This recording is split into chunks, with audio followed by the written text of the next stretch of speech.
up everything like you can in Florida, so it's limited facts. But as y'all already know, Atlanta is a city where you can get killed. Majority of Atlanta rappers have been shot or shot at or shot somebody. It's a wild spot. They got big guns down there. They're legal down there. And there's a lot of gangs down there. So it's going down. Everybody's moving to Atlanta thinking that's the spot. I mean, for the music industry, strip clubs, yeah. But other than that, it's still a dangerous city. And you got to be on point. It's 10 out of J. I'm rocking with y'all. Y'all rocking with me. Until next time.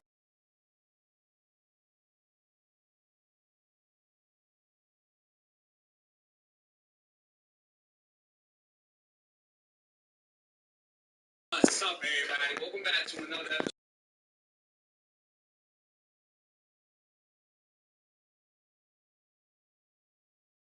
Trail and how he was just recently shot and killed in Atlanta. March 5th, 2021, around 3 in the morning, Atlanta PD received a call stating a shooting had just happened on Interstate 85 South near Jimmy.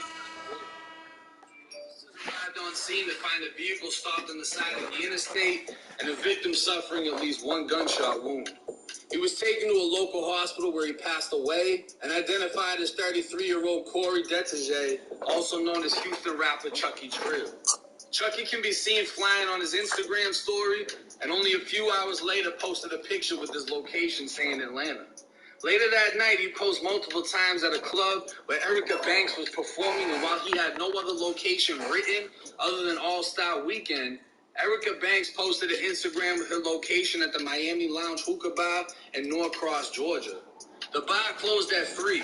Chucky pulled off, and less than 10 minutes away, a car opened fire into his, striking and later killing him. Witnesses, one of the passengers in the vehicle Chucky was shot in, were unable to provide a description for the suspect's vehicle, so with no description and no motive, not much else can be said at this time. Chucky had been in the A to perform at an All-Star Weekend event Saturday before Sunday's game. He was seen through Insta stories with another rapper named Dirty Red World, who took to Instagram to say, "Streets don't have a soul. My little brother died in my arms. That's a feeling I will never shake." More or less, we know Dirty Red was also one of the men inside of the vehicle when Chucky was shot. There's a chance once shots were fired, everybody went to ducking and nobody actually saw the car that fired. But there's an even bigger chance Chucky's car wasn't full of civilians and street politics applied. You didn't see shit, you don't know shit. What nobody at this time knows is why, but it's easier to figure out how. Anyone from Atlanta most likely knows the hookah bar they were at and can identify the place by the interior shown on multiple Instagram posts. If not, both Erica Banks and Dirty Red World posted the location they were at, and Chucky was seen on Dirty Red's Instagram and vice versa. So if anyone was viewing their page to find out where they were, they knew. Nothing was reported taking place at the bar itself, and it sounds like Chucky pulled off right before closing time, since the 911 call came just around 3 a.m. when the bar closed, leaving me to think of two options. Either it was a case of road rage that ended in a shooting, or Chucky was followed and killed on the interstate, which seems like the place to catch someone and get away with it. Since the beginning of the year, there's been 7 shootings on interstates throughout metro Atlanta, 5 of them being deadly. While Georgia interstates do have cameras, they don't record and only live stream online. If Chucky was followed, the shooters were most likely at the bar, in the parking lot, or down the street, giving a chance that they were recorded on camera. You gotta actually follow Chucky onto the highway, and obviously no video evidence of a shooting. Without a witness report, it doesn't seem likely much will become known. Now, like I said, this sounds two ways to me. Either the perfect murder or a random act of road rage that just played out in the shooter's favor, being that it happened in an area where shootings are hard to solve. There's limited visibility. The cameras aren't even working like that. They just live stream, but they don't record. And nobody's going to say shit. So what I wanted to further point out is whenever you have some form of notoriety or a reputation, you're becoming known for something, you're going to have good people that follow you and bad people. You're going to have some people that follow you just to hate on you. because they don't like you so much. Whatever they have going on in their life, their insecurities, they see you and they don't like you, right? How many girls have you heard hate on Kim Kardashian versus how many guys have you heard like, yeah, I smashed that? Nobody actually knows her in real life, but everyone has two set opinions. You know what I mean? It's the same way for anybody that's a rapper, an entertainer, or anything else. John Lennon, one of the most peaceful musicians of Beatles, was shot and killed by a crazy fan, right? Anytime you have this clout surrounding your name, you're at risk. If you're inside of the hip-hop culture and you're famous in any which way, you could be a fucking YouTuber, you could be a rapper, you could be a producer, an entertainer, a club host, you know that there's a chance that you could die. That's just how shit plays out. When you got gangsters involved, when you got motherfuckers that's from the streets pulling up to events, they're bringing that street mentality with them, and shit is gonna play out how it plays out in the streets. So I say that to say this: if you're traveling, don't post where you're at. Unless you're already up out of that location, there's no reason for you to do that. Because while you may only know of a few enemies you have, it's guaranteed you have more enemies than you know about. You have people hating on you in all sorts of different locations that you have no idea of or why. And you may not care to, but you have to move and acknowledge the fact that people don't like you. People will try to take you out of whatever people mentality you're in. Look at Nipsey Hussle, right? Nipsey Hussle got killed by a rat. It doesn't make him any less real. It doesn't make him any less Nip. But the fact of the matter is he was accessible, and that accessibility for someone to walk up to him and confront him, that's what got him killed. When you're letting your location be known, when you're popping out to public events, you're giving people that access. They now have an accessibility to make contact with you. They know where you're going to be at, and you don't know when they're going to come. You don't know where they're coming from. This sounds like this could have been one of those situations, and even if it wasn't, you still have to move as if someone is trying to do something. Because proper planning prevents poor performance. Proper planning is going to keep you from walking into a death trap. Planning out everything that you do, being militant-minded, is something that you see in certain individuals. Even in King Von, they said he moved militant as fuck. And he still found himself in a situation where he was shot and killed in Atlanta. To me, being cautious isn't scared, and being strapped isn't prepared. Just because you have a gun, that doesn't mean you're ready. That doesn't mean you checked all angles. It doesn't mean that if there's a possibility of something happening, you know where it's happening from. But rest in peace to Chucky Trill. I didn't see anything online speaking on who he's beefing with, and I usually don't even jump into anything like that unless it's written on police reports. But for everyone that's watching, if you're outside, if you're popping up in certain spots, just be on point. Take that extra step to make sure you know what you're doing, you know how you're moving, and you make it home safely. But hey, it's 1090J. I'm rocking with y'all.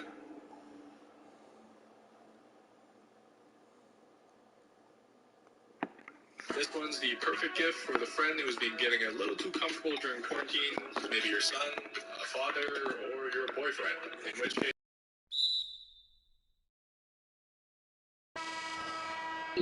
He was gunned down in a school hallway by a friend turned enemy. March 1st, 2021.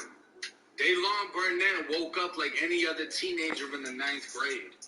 It was his first day back to school after 2 winter storms, and he was already late, waiting for his clothes to dry out from the laundry. This was the first full day of in-school learning at Watson Chapel Junior High, and he was on campus by 9:15, unaware that someone was already walking the halls looking for him, asking for him. Only 30 minutes later, classes were changing. That person found Daylon in the hallway outside of the school library and opened fire with a .380 handgun. Daylon's mom received a call from her 13-year-old son. He said he watched Daylon fall after being shot. He said, "Mama is serious. I'm walking through his blood right now." The school was being evacuated as police arrived after reports of a school shooter. They found Daylon being treated by a school nurse, breathing with a slight pulse, as the nurse applied pressure with a gunshot wound in the back of his head. 2 .380 shell casings were on the ground by where his body was laying. What normally was a 5-minute drive Daylon's mom was at the school in only 2. Outside in the school parking lot, she saw her son being rushed out by paramedics to a medical helicopter where he was airlifted to Arkansas's Children's Hospital in Little Rock, which was 40 minutes away by car. A female student told officers the shooter was a boy named Thomas Quarles, who was seen leaving the school campus on foot wearing khaki pants and a hoodie. Pine Bluff Police and Arkansas's Department of Corrections Canine Search Team followed in pursuit, locating the suspect hiding under an air conditioning unit behind a house not far from the school. The 15-year-old was taken into custody without incident, and a .380 Ruger LCP was found in his pocket. Daylon was falsely reported dead by the police as Thomas Quarles was arrested and brought to the Jack Jones Juvenile Detention Center charged with first-degree battery. Daylon will be in the hospital's intensive care unit for 2 days, passing away on Wednesday, March 3rd.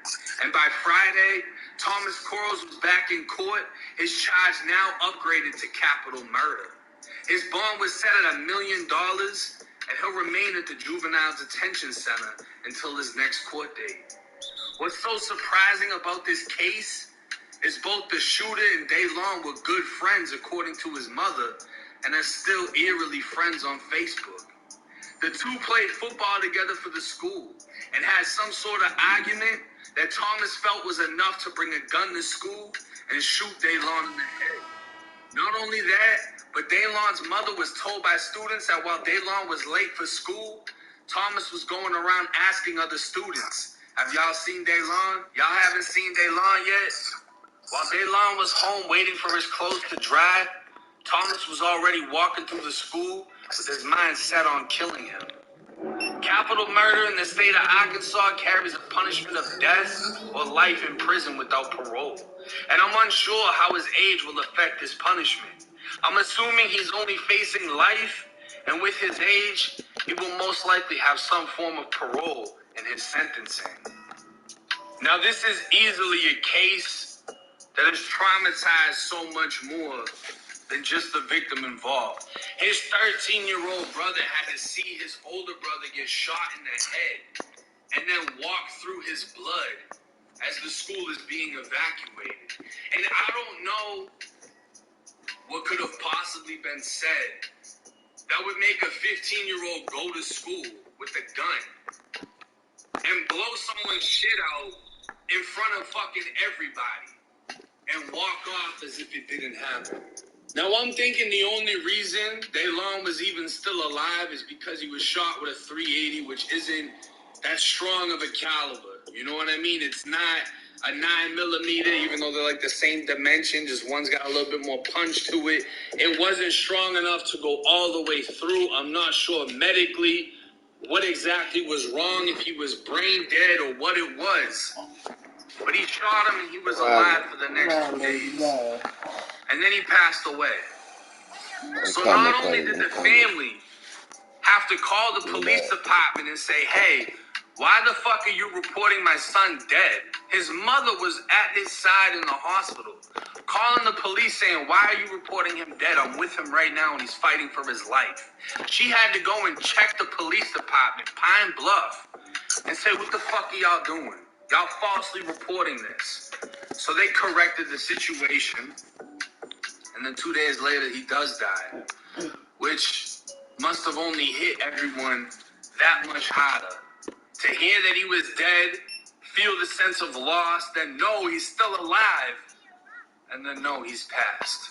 And from what I can see on social media, I mean, this wasn't a kid that was actively in the streets. His nickname was Day-Day. Some friends knew him as Jack Boy. But this kid wasn't on Instagram, big stupid shit, and he wasn't portraying that image. I hate it when people will find a picture on social media, right? You find a kid throwing up gang signs, or you find a kid with a gun in his hand, and all of a sudden he's this, that. Most of these kids are portraying something. Everyone that knew him, including his teacher, I read his teacher's posts on Facebook, family members, other students, they all remembered him for being a good kid. I mean, he was in the military, ROTC, whatever they had for school. This kid was a football player.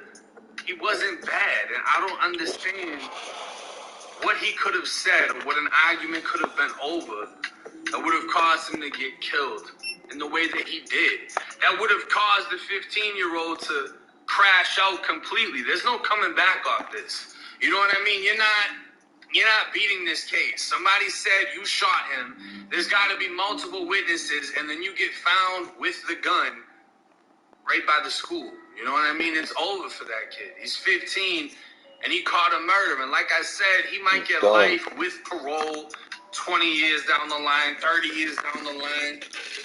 Nigga fucked up his life. As far as anything else, I mean, he just fucked his whole entire life up.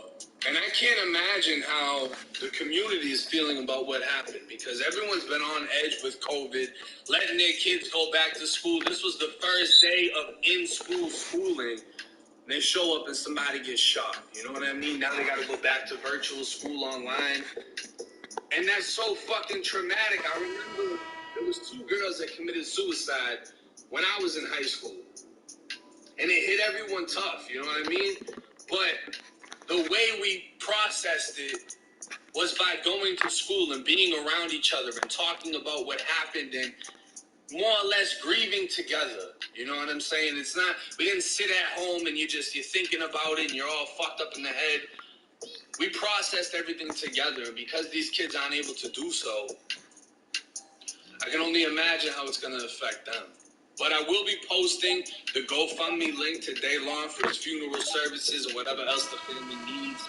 If you'd like to donate towards that, it will be linked in the comment section below. It's 1090J. Just at home staying safe.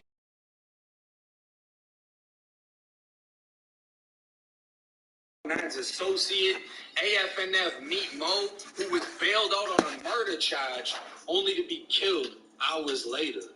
This is a street battle that started over rap music, but now at least 6 people are dead as a result. Orlando police say the suspects at the Mall of Millennia shooting are members of a gang called 438, and their intended target in that busy mall was a member of a rival gang. 4 drive-by shootings just this week triggered, the sheriff says, by gang violence. 3-year-old Daquan Felix was the second child to die from gun violence in Orange County in just 24 hours.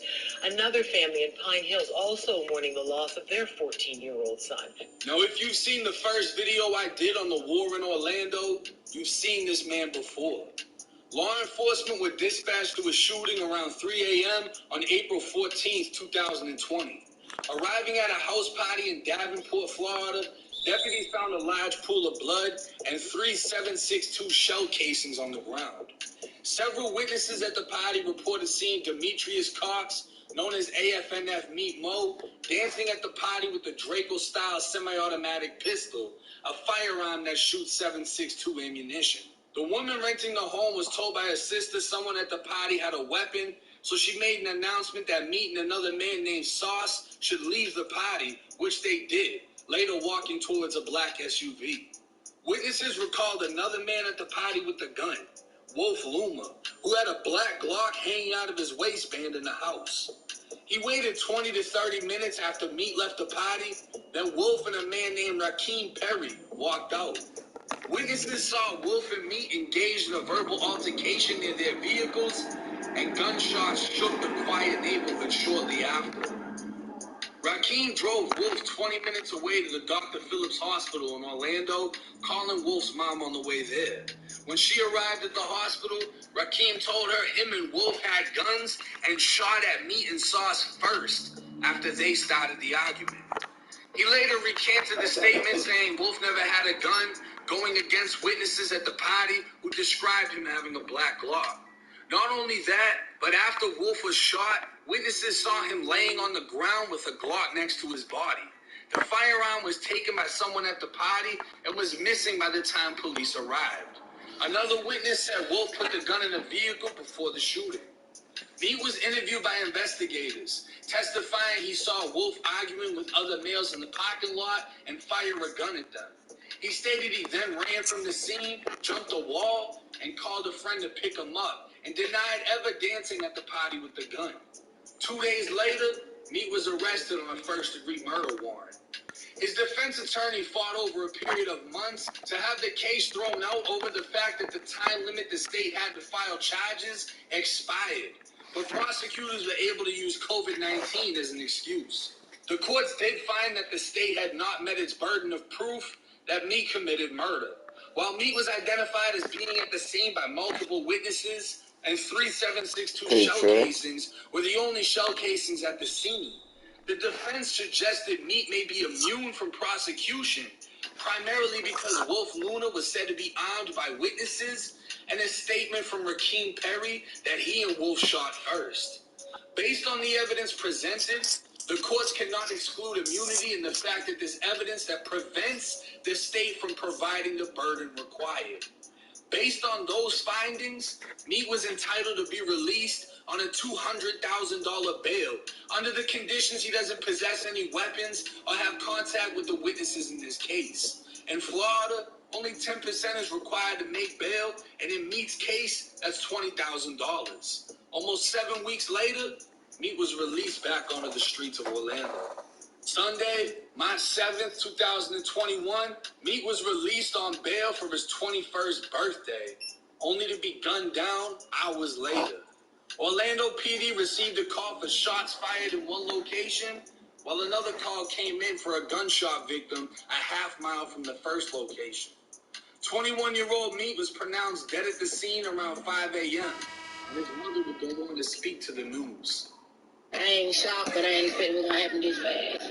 Jakia Burton still can't believe her son, Demetrius Cox Jr., will never come home. She told News 6 that he was the man found shot and killed in Paramore early Monday morning, hours after he turned 21 years old. I mean, I ain't saying my son was a saint. He didn't have his share of time. He was a high school graduate who Burton said had a football scholarship, but he got involved with the wrong crowd.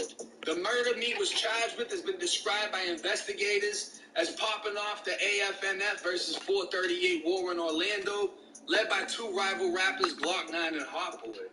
Meat was an associate of Glock 9, who's currently inside of the Orange County Jail fighting 5 attempted murder charges. Following Meat's arrest, multiple shootings would take place, including 2 separate drive-bys, killing the 3-year-old son of a rapper and a 14-year-old boy whose shooter was seen hanging out of a car window with an AK-47. Now, this case is continuous because it relates to every other case that's been coming out of Orlando that I spoke on in my previous videos. I mean, there's multiple people that have died on both sides. There's people that are just being taken out, and right after one dies, this song comes out about the other one, and it just fuels the endless cycle of war. And whoever gets killed in between now and then, it is what it is. Innocent bystanders, nobody's excluded from death. Now, this must have hit Glock 9 hard because, he's inside of jail.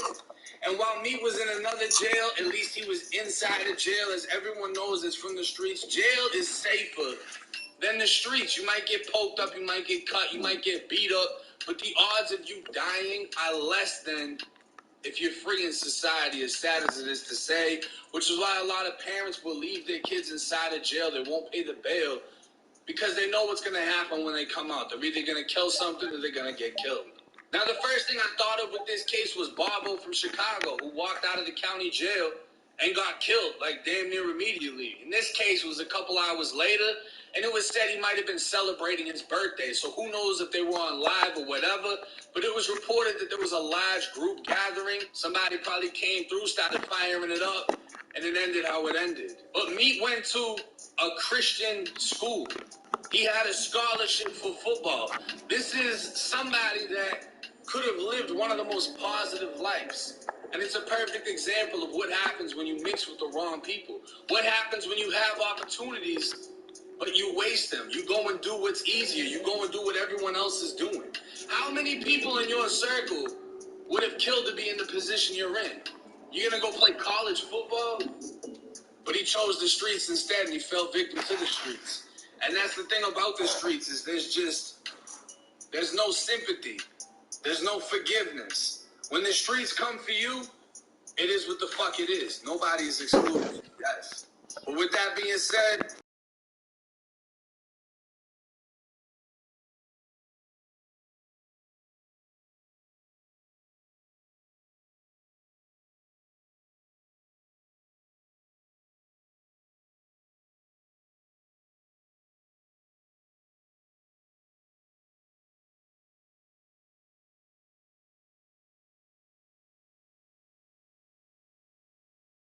on Houston, Texas rapper Obi Noor and how he was just chased and gunned down. Now, the state of Texas has been making back-to-back headlines in the last few months for multiple shootings and deaths revolving around the hip-hop community.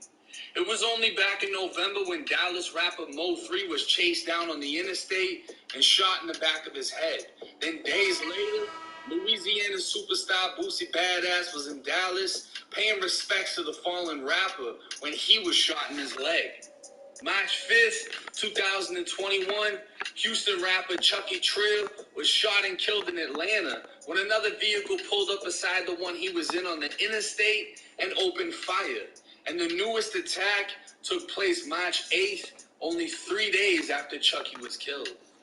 Houston police responded to reports of a shooting in the 2900 block of Fannin Street around 3:40 in the morning. Witnesses spoke with investigators describing a man running down the street after hearing gunfire in the distance. A vehicle was chasing after him when it stopped, and 2 people got out firing at the man, who was then shot multiple times. The man collapsed in the street, and the shooters quickly drove off. The man who was shot would never get back up and was pronounced dead at the scene. He was identified as 31-year-old Xavier Robinson, more commonly known as Houston rapper Obi Noor. What comes as a shock is the majority of those killed within the rap game practice what they preach. And what I mean by that is very few rappers haven't spoken from killing in their lyrics. And it comes as less of a shock when they die, knowing that's what comes with the lifestyle they lived or portrayed. But when it comes to Obi Noor, reports say he was known as the Nipsey Hussle of East Texas and was well known throughout the 3rd Ward for his community activism.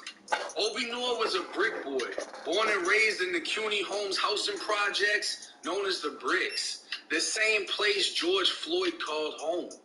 The Bricks is Houston's oldest housing project, opening back in 1938, and has since then withheld a deadly reputation.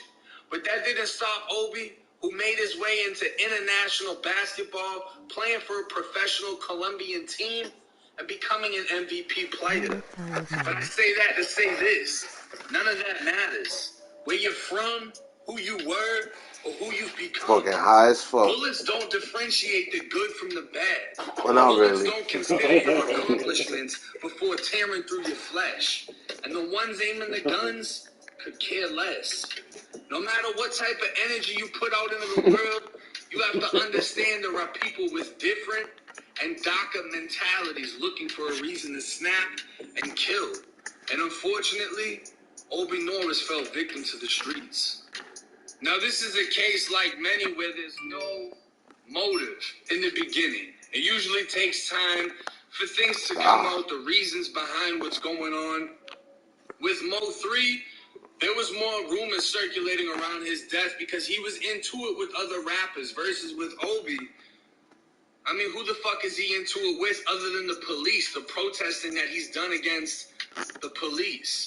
You know what I mean? Like, to hear that he was an activist, to hear that he was doing good in the community, it just hits harder because it's undeserved. Not to say that other deaths are deserved, but just when you have 2 different types of people, one doing good, one doing bad, who are you going to feel bad for the most?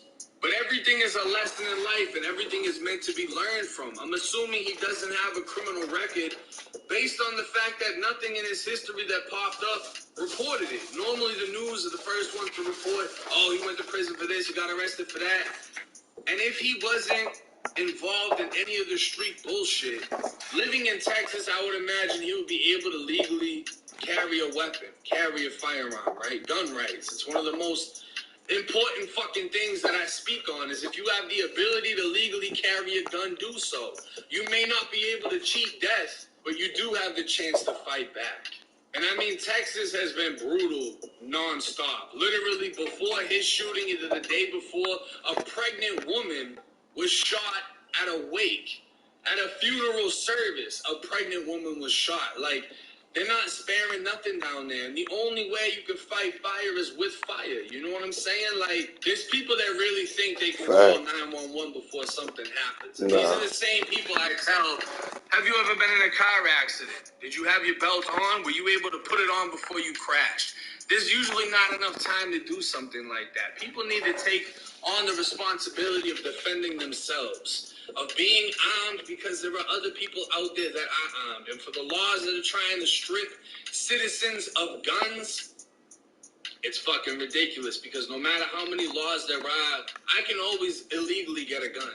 Anybody can illegally get a gun. You're only making it harder for people that are trying to do things in a legal way. And I don't think Obi was on the level of being in a position where he can pay for security. He probably didn't feel that he needed to pay for security.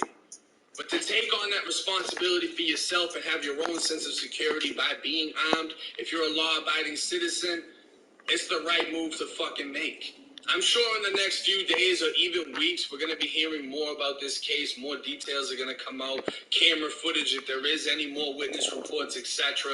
I'm sure that they're already looking for the vehicle and the two shooters that were involved in this case.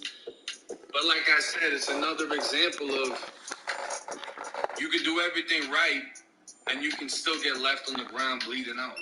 The streets are unforgiving and they've always been that way.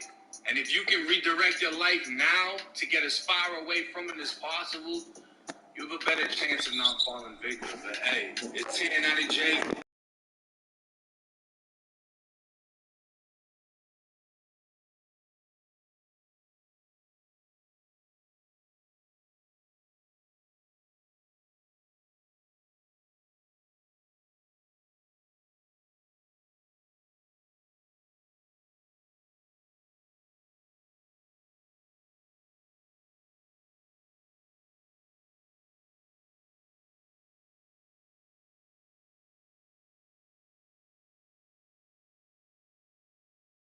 Speaking on Orlando rapper Glock 9 and how he was just released from jail only days after one of his close friends, AFNF Meat Mo, was killed after being released.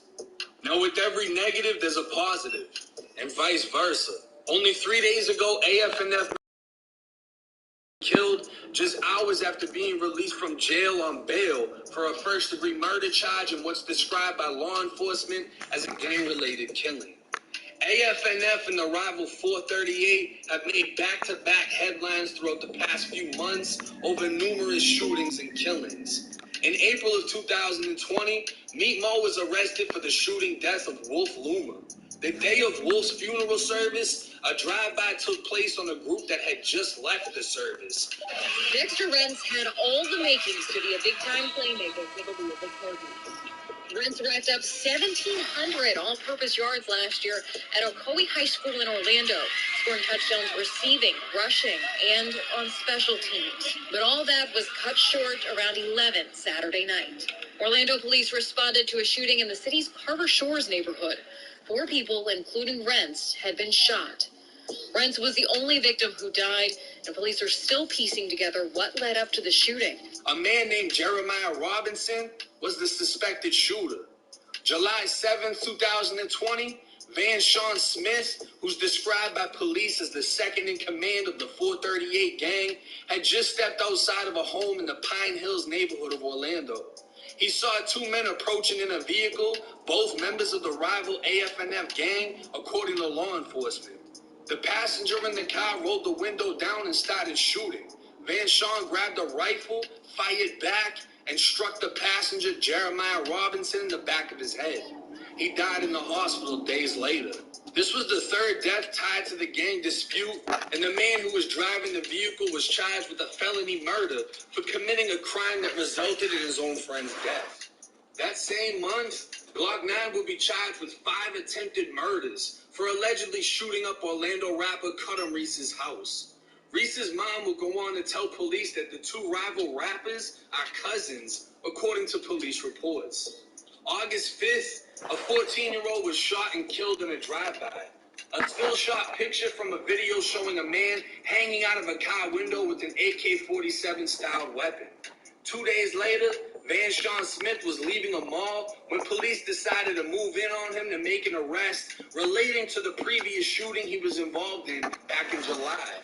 Van Sean surrendered, but a man with Van Sean took off running and was shot and killed by one of the officers. The video of police failing to resuscitate his lifeless body was posted to YouTube by the news.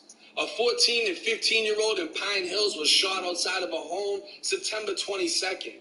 The 14-year-old later dying in the hospital, and the very next day, Orlando was shaken when news broke of 3-year-old Daquan Felix Jr. being killed after a witness saw two cars pull up back to back with men hanging out of the windows opening fire on a home. The 3-year-old was fatally shot in the head. Now, like I said in the beginning, with every negative, there's a positive.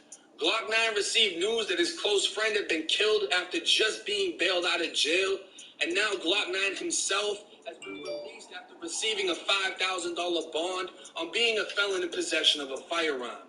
In a separate case, he's still fighting 5 counts of attempted murder, shooting into an occupied dwelling, and another charge for being a felon in possession of a firearm. He was previously on a $36,000 bond for those charges. Aside from being free, Glock 9 had another case dismissed in which he was charged with possessing a short-barreled rifle, and the fact that he's getting out with charges falling apart makes me think the police may just be putting whatever they can on him without enough evidence to actually convict him. After all the back and forth bloodshed and the shooting that